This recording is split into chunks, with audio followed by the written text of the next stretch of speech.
오늘 보좌에 앉으신 이의 오른손에 있던 두루마리의 인이 하나씩 하나씩 떼어지게 되면서 이 땅 가운데 고통과 어려움과 시련들이 몰려오기 시작했습니다.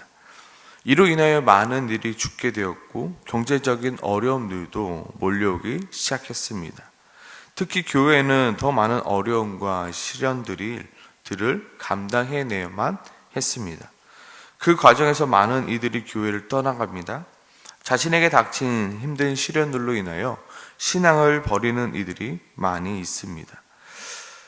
아마 이 모습을 보고 같이 신앙생활 했는데 여러 가지 시련과 고통 중에 있는 이들이 떠나는 것을 보고 있을 때 아마 신앙을 지키기 위하여 교회에 남아있던 이들이 낙심되며 외로웠을 것입니다. 홀로 신앙을 지켜나간다는 것이 결코 쉽지는 않았을 것입니다. 남들은 모두 신앙을 버리고 살아가지만 나는 결코 신앙을 버릴 수 없기에 교회에 남아 신앙을 지켜나가고 있는 것은 이건 외로움의 싸움이기도 하였습니다. 오늘 성경은 이 외로움의 싸움을 싸우고 있는 이들에게 위로의 말씀을 주고 있습니다. 왜냐하면 오늘 말씀은 너 혼자만 싸우고 있는 것이 아니야. 지금 수많은 사람들이 너와 같이 신앙을 지키기 위하여 싸우고 있음을 오늘 말해주고 있습니다. 1절 말씀입니다. 이일 후에 내가 내 천사가 땅 내 모퉁이에 선 것을 보니 땅의 사방에 바람을 붙잡아 바람으로 하여금 땅에나 바다에나 각종 나무에 불지 못하게 하더라 라고 말합니다. 여기서 이 일이란 바로 하나님의 오른손에 있던 두루마리의 인이 하나씩 하나씩 떼어지면서 닥치게 되는 환난과 어려움과 고난의 일들을 말합니다. 그리고 이 일 후에 하나님께서는 사방의 바람을 붙잡으십니다. 여기서 바람이란 무엇이냐? 바로 이 세상에 향한 하나님의 심판입니다. 하나님께서는 잠깐 하나님의 심판을 멈추십니다.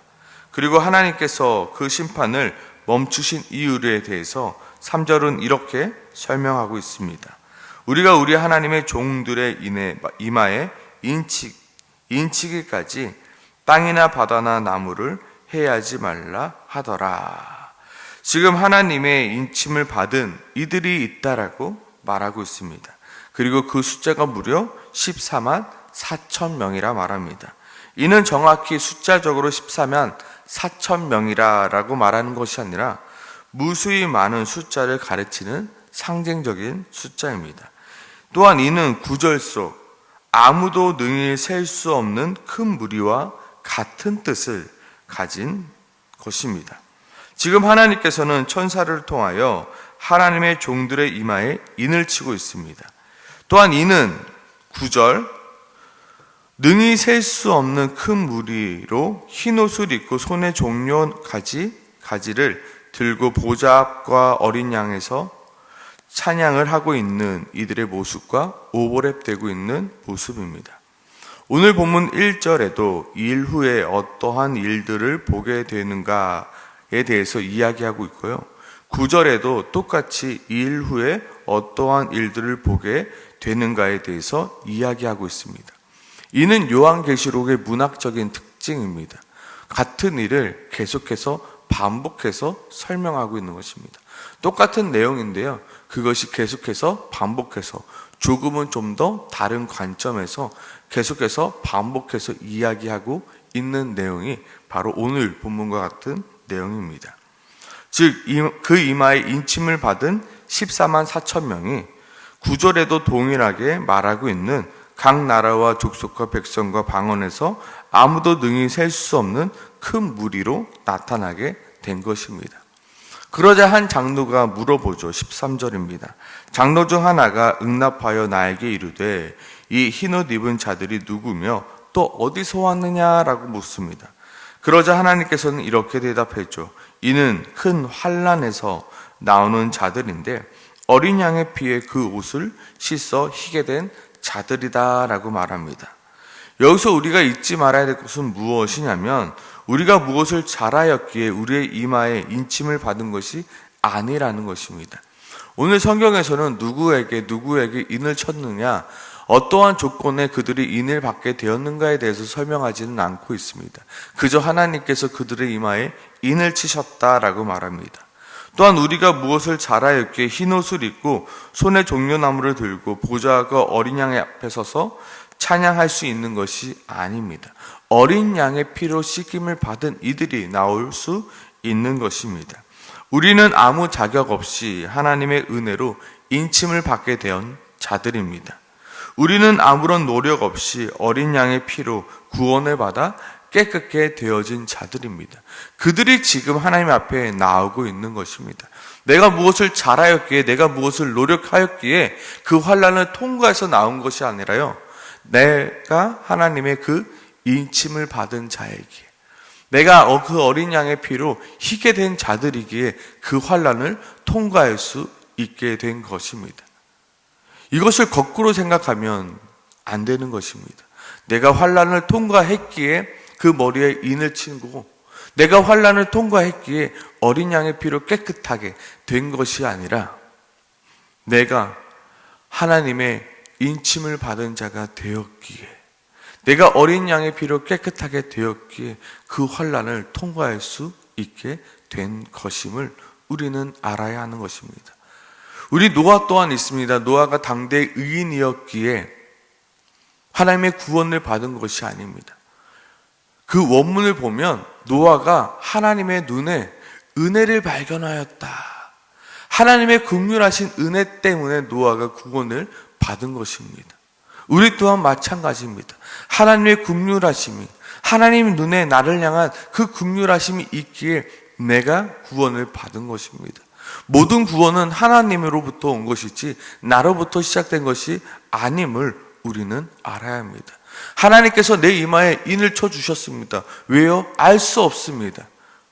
하나님의 나를 어린 양의 피로 나를 깨끗해 해주셨습니다. 왜요? 알 수 없습니다. 하지만 하나님께서 내 이마에 인을 쳐주셨고, 하나님께서 내 옷을 어린 양의 피로 희게 하기였기에 내가 하나님 앞에 나와 그날과 그때에 찬양할 수 있게 된 것입니다. 그런데 그런 이들이 나 혼자만 아니라 14만 4천 명이나 되는, 그리고 능히 셀 수 없는 큰 무리가 남아있음을 이야기해주고 있습니다. 역대상 19장에서 보면 이세벨의 핍박으로 수많은 선지자들이 죽임을 당하는 사건이 나옵니다. 그로 인하여 엘리야가 낙심하여 로덴 나무 아래서, 하나님, 내가 이렇게 열심히 사역해도 뭐 되는 것 하나도 없네요. 모든 선지자들이 모두 다 죽고 나만 홀로 남았습니다. 차라리 나도 죽여주십시옵소서라고 그렇게 한탄합니다. 그러자 하나님께서는 이렇게 말씀하시죠. 내가 이스라엘 가운데 7,000명을 남기리니 다 바알에 무릎 꿇지 아니하고 다 바알에 입맞추지 아니한 자라. 무슨 말씀입니까? 결코 너 혼자만 남은 것이 아니다. 너 혼자만 이 싸움을 싸우고 있는 것이 아니다. 여전히 이 싸움을 싸우고 있는 이들이 많이 남아 있으니 너는 낙심하지 말고 끝까지 이 싸움을 싸워내라 말씀하고 있습니다. 오늘 본문도 마찬가지입니다. 지금 교회에 핍박이 옵니다. 수많은 사람들이 그 핍박을 피해 도망가고 있습니다. 숨어 있습니다. 그리고 어떤 이들은 그 핍박을 견디지 못해 하나님을 떠난 이들이 많습니다. 많이 외롭습니다. 많이 힘듭니다. 나 혼자만 이러고 있는 거 아닌가라는 생각도 걱정 듭니다. 근데 그때 뭐라고 말하고 있습니까? 너와 같이 싸우고 있는 이들이 14만 4천 명. 이 환란이 끝난 후에 하나님 앞에 나오게 될 이들이 수도 없이, 그 숫자를 셀 수도 없이 나오게 될 것이다 라고 말씀하고 있습니다. 유다 지파 안에도 이 싸움을 싸우는 이들이 있고, 르우벤 지파 안에도 이 싸움을 싸우는 이들도 있고, 갓 지파, 아셀 지파, 납달리 지파 등 모든 지파 안에 이 싸움을 싸우고 있는 이들이 여전히 존재할 것이며, 이 싸움이 끝난 후에, 이 환란이 끝난 후에 이들이 함께 모여서 예배할 그날이 오게 될 것이니 너는 낙심하지 말고, 너는 근심하지 말고 이 싸움을 계속해서 싸워 나가라. 외롭고 힘들지만 아무도 그것을 알아주지 않지만 그날과 그때 이 싸움을 싸웠던 이들이 모두 나와 하나님께 영광을 돌릴 그날이 올 터이니 너는 묵묵히 그 길을 가라 말씀하고 있는 것입니다. 어제 우연찮게 유튜브를 보다가, 왜 그 유튜브를 보게 된지 모르겠지만 어떤 유튜브를 보다가 한국교회의 타락의 영상을 보게 되었습니다. 한국교회를 비판하는 영상을 보게 되었습니다. 한 5년 전 영상이었습니다. 과연 그 교회는 지금 여전히 어떻게 되었는가? 다시 한번 그 교회를 찾아보았습니다. 그런데 그 교회는 여전히 변하지 않는 모습을 보게 되었습니다.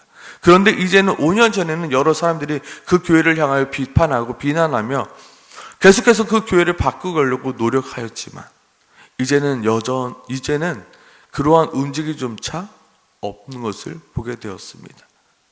실망하고 낙심되었습니다. 아니, 어떻게 저렇게 하나님께 저렇게 잘못된 일을 행하고 있음에도 어떻게 저렇게 당당하고 뻔뻔하게 교회를 하고 있지? 제 마음속에 낙심이 들었습니다. 그럼에도 분명히 오늘 성경은 말하고 있습니다. 분명히 그런 교회들도 있을 거야. 하지만 여전히 믿음의 선한 싸움을 싸우기 위하여 오늘도 치열하게 살아가고 있는 교회가 여전히 남아있단다. 그런 목회자가 여전히 남아있단다. 그런 성도들이 여전히 남아있단다. 그 환난과 핍박 중에서도 그 환난을 견디며 살아가고 있는 수많은 교회들과 수많은 목회자와 수많은 성도들이 여전히 남아있단다. 그리고 그날과 그때 그들이 순결한 옷을 입고 하나님 앞에 나와 주 예수 그리스도 앞에 나와 하나님을 찬양하는 그러한 일들을 너가 보게 될 것이다 라고 말하고 있습니다. 이 일 후에 분명히 각 나라와 족속과 백성과 방언 중에서 아무도 능히 셀 수 없는 큰 무리가 나와 흰 옷을 입고 손에 종려나지를 들고 보좌 앞과 어린 양 앞에서 찬양하는 이들을 보게 될 것이니 너도 그때까지 참고 인내하라 말씀하고 있습니다. 그리고 이 땅에서는 아무도 이 믿음의 선한 싸움을 싸워도 알아주는 이가 없습니다. 박수 쳐주는 이도 없습니다. 오히려 믿음의 선한 싸움을 싸우는 것이 귀찮은 일이 되어버렸고 눈살 찌푸리는 일이 되어버렸습니다. 적당히 해. 좀 세상과 타협하며 살아. 야, 너만 잘났냐고.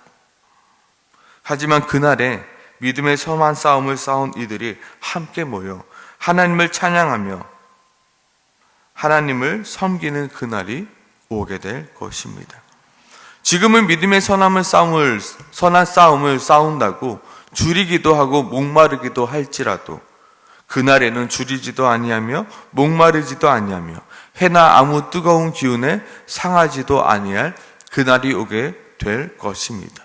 또한 그날에는 보좌 가운데 계신 어린 양이 우리의 목자가 되사 생명수 샘으로 인도하시고 하나님께서 우리의 눈에 모든 눈물을 씻겨주실 그날이 올 것입니다. 환난의 때 많이 울어도 괜찮습니다. 많이 힘들어도 괜찮습니다. 왜요? 그날의 모든 눈물을 하나님께서 닦아주실 것이기 때문입니다. 그러니 지금 힘들다, 외롭다, 낙심낸다 말하지 말고 그날이 올 때까지 믿음으로 견뎌내라. 오늘 성경은 이야기하고 있습니다. 지금 이 요한계시록을 읽을 때 어떠한 마음으로 읽어야 되냐면 환난과 핍박 가운데 지금 숨어서 내가 어떻게 이 세상을 지켜나갈 수 있을까라고 고민하고 있는 그 성도의 마음으로 읽어야 되는 것입니다. 하나 둘씩 믿음의 동지들이 떠나갑니다. 어떤 일은 죽고요, 어떤 일은 감옥에 잡혀가고요, 또 어떤 일은 신앙을 버리고 납니다. 나 혼자 이 신앙을 지키고 있는데 내가 이 신앙을 어떻게 지켜나갈 수 있을까 고민하는 그 마음으로 오늘 요한계시록을 읽어나가야 되는 것입니다. 그래, 그날 이후에, 이 일 후에 14만 4천 명이나 되는 모든 인원들이 함께 모여서 주님을 찬양할 그날이 오겠지.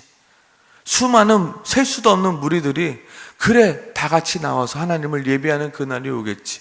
그날에는 줄이지도 않고 목마르지도 않고 아무런 해를 당하지 않는 그날이 오겠지. 그날에는 하나님께서 내 눈물, 지금 흘리고 있는 모든 눈물을 닦아주시는 그날이 오겠지. 우리 다 같이 조금만 참습시다, 조금만 견뎌냅시다라고 이야기하고 있는 말씀인 것입니다. 내 삶 가운데 어려움이 있습니까? 마치 모든 사람은 평안하고 나만 홀로 외롭고 어려움 가운데 있다 생각되어지십니까? 그러나 우리 모두는 각자의 삶 속에서 큰 환난을 통과 중인 자들임을 잊지 마시길 소망합니다. 나만 겪는 고난이 아니라 우리 모두 다 이 인생이란 터널 속에서 모두 다 큰 환난을 견뎌내고 또 견뎌내고 있습니다.